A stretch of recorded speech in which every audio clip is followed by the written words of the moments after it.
I believe that from listening to the conversation between the prosecutor and Ms. Bennett, the prosecutor has interjected her personal knowledge and of facts of this case and has become an unsworn witness. And that's a big problem, and that's what it's called, unsworn witness problem, because the lawyer is making factual assertions without being sworn.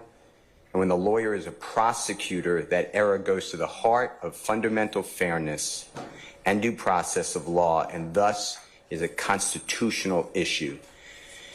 Mr. Williams and the others cannot receive a fair trial, because what has really happened, Your Honor, and this, I'll give you the cases, what really happened is now the jury has to determine, is Ms. Bennett truthful or is Ms. Prosecutor truthful? And that's not the way it's supposed to be. A lawyer shall not assert personal knowledge of facts in issue except when testifying as a witness. Generally, the law prohibits a lawyer from acting as an advocate at trial where the lawyer is also becoming a witness.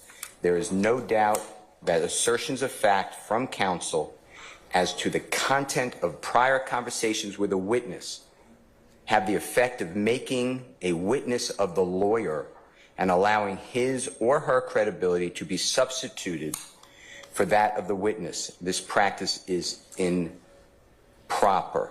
And, Your Honor, in Turner, T-U-R-N-E-R versus Louisiana, that's 379 U.S. 466. It's at 472 through 473. It's 1965 U.S. Supreme Court. In a constitutional sense, trial by jury in a criminal case is necessarily implies, at the very least, that the evidence developed against the accused shall come from the witness stand in a public forum with full judicial protection. Not yet. With full judicial protection of the accused's right of confrontation and cross-examination by counsel. It's also a bar rule, and it's 3 Georgia Rule of Professional Conduct 3.7 comment 2, and as well as a Georgia Rule of Professional Responsibility and Conduct 8.4A1. A lawyer cannot do indirectly what it cannot do directly, meaning the lawyer can't take the witness stand and become the advocate, and that's exactly what happened now. There are private conversations that we have not heard about between Ms. Bennett and the prosecutor. Ms. Bennett alluded to that on 2 occasions and said, you breached your word to me because they're supposed to be private. I don't know what those conversations were, except one is definitely dealing with a parent, it sounds like. There were several series of questions by the prosecutor. Isn't it true you told me? And then a separate section was, isn't it true that I told you? And whatever it is. And here, the prosecutor at issue repeatedly and specifically referenced conversations between herself and Ms. Bennett in a vehicle and on a courthouse bench, with the prosecutor repeating the statements. The prosecutor relied upon her own unsworn repudiation or statement of what the witness's statements were, and we cannot confront her. In United States versus LoCascio, L-O-C-A-S-C-I-O, and that's 6 F 3rd 924 at 934, Your Honor. It's a Second Circuit 1993 case. Your Honor, this is the John Gotti case. The Second Circuit wrote that the unsworn witness problem arises when the attorney was a participant in events to be explained at trial, and therefore the attorney may convey firsthand knowledge of events without being sworn as a witness, and therefore not subject to cross-examination. That is not allowed. Mr. Williams asserts that he is entitled to cross-examination of the prosecutor, because now what has happened is the prosecutor has put the state, the weight of the state, the pride of the state of Georgia behind her words, and we can't cross-examine her. This is from Dillon, D-I-L-L-O-N versus Kentucky. It is 475 Southwest 3D, page 1, 2015. The lawyer is not excusable in making any statement of fact outside of the evidence in which may be in the slightest degree prejudicial to the rights of the accused. In this case, the Commonwealth's attorney, not as a witness, made a statement of fact which flatly contradicted the witness in the minds of the jury. It made the witness look like she is perjuring herself. There was a plain course for the Commonwealth's attorney to pursue, either to introduce himself or Judge, and it says Horman, H-O-R-M-A-N, as a witness to contradict. But in seeking to take this course, he should have kept silent as to what occurred in the witness room, for the reason that a repetition of it, not under oath, in the hearing of the jury was incompetent evidence and of the character very damaging to the rights of appellant, which doubtless left an unfavorable impression in the minds of the jury, notwithstanding the admonishment of the court. Your Honor, in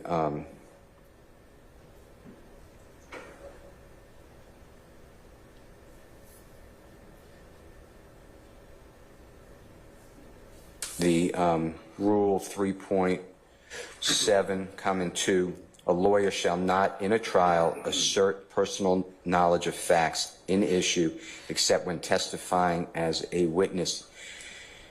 Generally, a lawyer must be prohibited from acting as an advocate at trial where the lawyer is likely to be a necessary witness. I'm raising that early. This is a very serious issue, but here, I don't know how we got here, but all I know is I sit there and I see text messages between the prosecutor and a witness that are now in evidence, and the prosecutor saying, didn't you tell me, etc. I'm not going to repeat, of course. But that is my motion, and my motion is that for whatever reason that was done, the state of Georgia has caused one of their prosecutors that now has to be lifted from this case. If not, I am moving for a mistrial because I cannot cross-examine an unsworn witness. Lastly, Your Honor, this is a separate issue. I would like the phone of Ms. Bennett to be returned to her because I believe, based upon what I'm hearing, that there is exculpatory information on that phone. That phone is being held by the Fulton County DA's office. I have not seen the process that this court ordered, but I did see a video, and I will tell you that according to the video that I saw, I may be wrong, but according to the video I saw, Ms. Bennett did not have her phone on her when she's arrested, so it should not have been put in property, and it's not in property, it's with the DA's office, and I'd like to look at that phone if Ms. Bennett allows me. I don't have any other way to do it, but without having it, I can't ask her for it because she doesn't have it. So those are my issues. I want to raise them today because they're ripe, and I don't know how we're here, but that's my issues.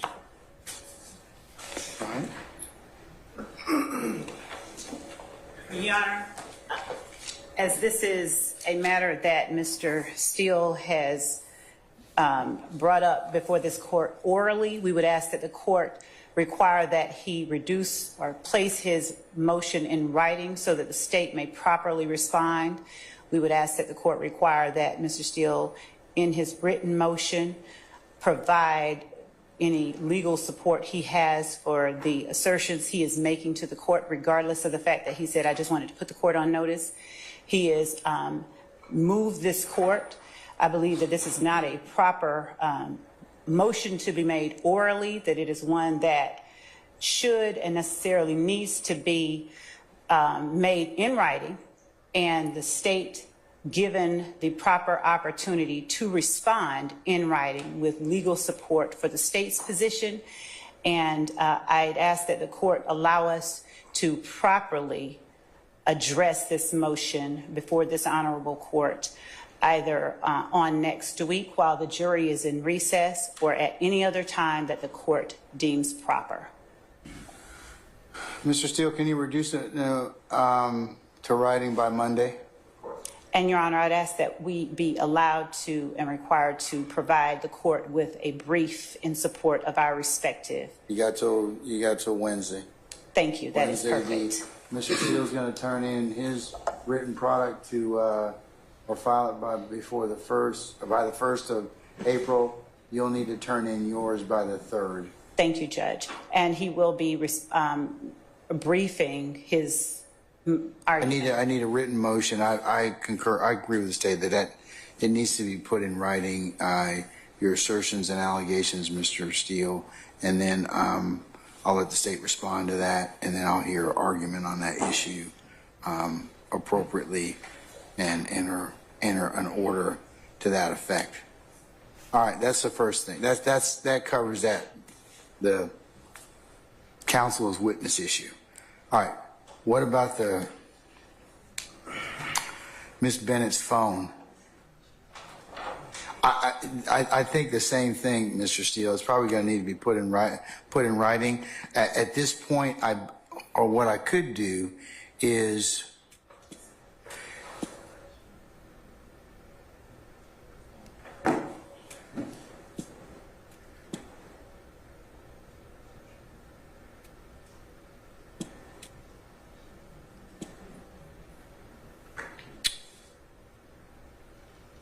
May I interject briefly?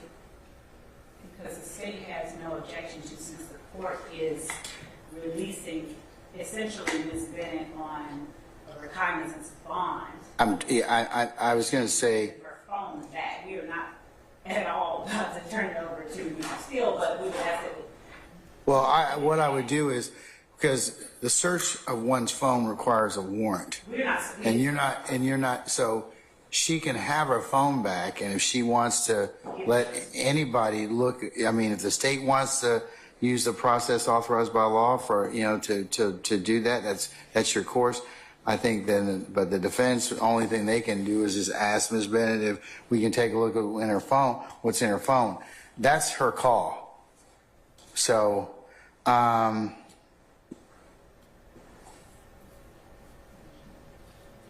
you're saying at this time, Ms. Love, you don't have any issue with returning her phone to her? No, Your Honor, not since Okay. she's being released from custody, no. All right, then that can occur, and Mr. Steele and others, you can ask her if she's willing to turn over any of the whatever is relevant to your inquiry. I'll leave that up to you all. That suffice? Okay. All right.